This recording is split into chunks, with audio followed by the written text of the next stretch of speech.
ilmu hadis apa? Min asyrafil ulum, ini termasuk mulianya ilmu. Li'annahu, kenapa? Li'annahu, karena sesungguhnya ya'rifu bihi, mengetahui dengan ilmu hadis tadi, tafsirul Quran. Kita bisa tahu tafsir Quran. Jadi orang mustahil bisa tahu tafsir Quran kalau dia nggak belajar hadis. Karena hadis itu sebagai penjelas daripada Al-Quran. Wa kaifiyatul iqtida' bin Nabi, dan yang paling utama juga kemuliaan orang yang belajar hadis, dia tahu caranya bagaimana iqtida' bin Nabi, mengikuti Nabi Muhammad sallallahu alaihi wasallam. Jadi orang belajar hadis tahu dia, orang yang kita ikuti adalah Nabi kita Muhammad sallallahu alaihi wasallam. Ini penting. Zaman sekarang kan orang nggak boleh ngelihat yang hebat dikit langsung jadi idola. Ya, apalagi mengidolain artis-artis semua. Siapa yang lagi viral nih?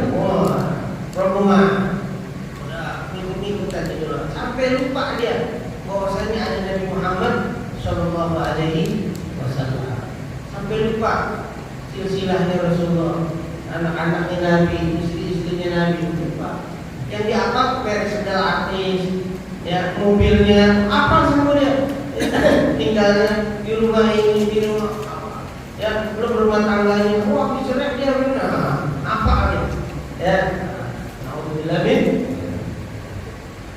ghayatuhu, tujuannya, setelah dapat kemuliaan, kemudian tujuan kita belajar daripada ilmu hadis ini, al-fawz, kebahagiaan, kemenangan, bisa'adah didarain, dengan dua rumah, yaitu dunia dan akhirat.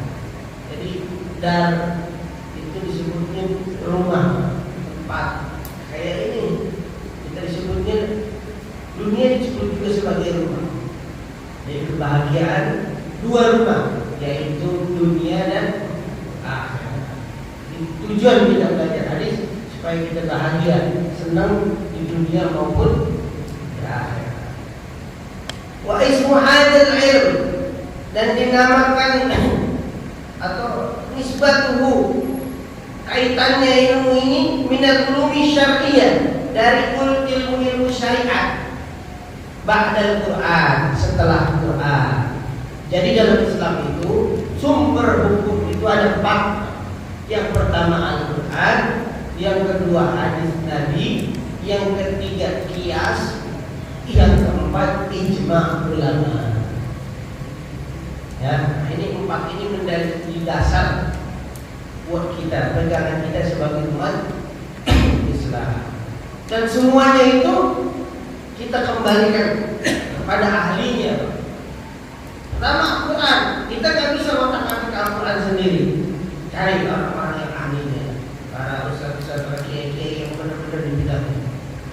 Hadis cari lagi, terus semuanya ada. Dan itulah yang menjadi dasar daripada hukum ketetapan di dalam Islam. Hadis itu diibaratkan gini Pak. Kalau kita bikin makanan, ada bahan-bahannya kan? Nah, kita mau bikin donat, ada bahan-bahannya kan?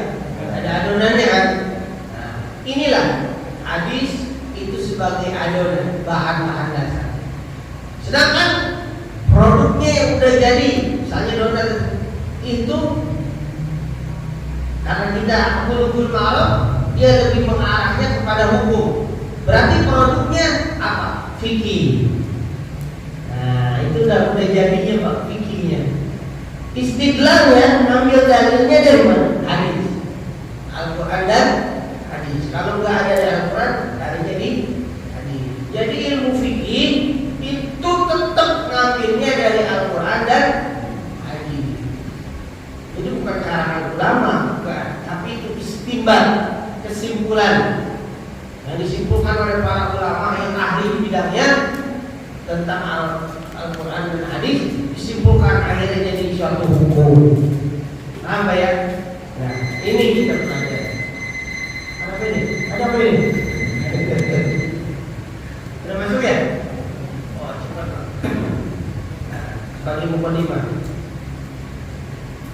Sedikit lagi, Pak. Ismu hadzal ilmu hadis. Ilmu ini dinamakan ilmu hadis. Hukumnya belajar ilmu hadis wujubul aini ala man infarada bihi wal kafaidat. Bisa jadi wajib ain, bisa jadi fardu kifayah. Tergantung. Kalau yang fardu ain buat siapa? Buat orang yang memang dia menekuni di situ. Enggak ada lagi yang belajar, maka dia wajib dia belajar.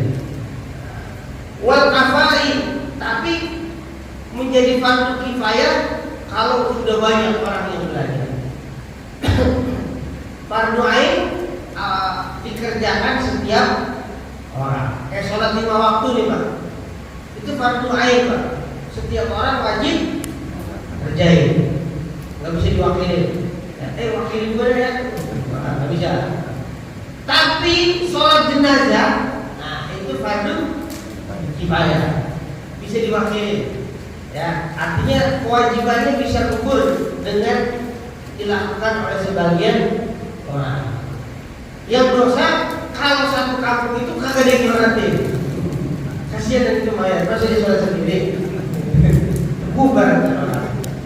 Ya, jadi gitu ya. Itu namanya fardu kifayah dan fardu ain. Terakhir, fadlu hadzal ilmu kabir. Waqad ruwiya at-Tirmidzi bi isnad Abdurrahman Mas'ud radhiyallahu anhu qala Rasulullah sallallahu alaihi wasallam naddarallahu imran sama'a maqalati wa wa'aha wa ardaha kama sami'aha. Allah akan memberikan ganjaran yang begitu besar, pahala yang besar. Wa wa'aha, Allah janjikan bahkan surga. Wa'adaha kama sami'aha, dengan apa yang dia dengar. Dari hadis ini maksud itu keutamanya. Kita belajar dikit tentang qala Nabi sallallahu alaihi wasallam. Kita dengar tuh. Itu pahalanya besar. Walaupun kita hanya gitu. Innamal a'malu binniyat. Kita sering dengar hadis itu. Kita dengar itu pahalanya udah luar biasa besar. Insyaallah kita lanjut lagi di pertemuan yang akan datang dengan materi kita sebelum masuk di dalam hadis Nabi Muhammad sallallahu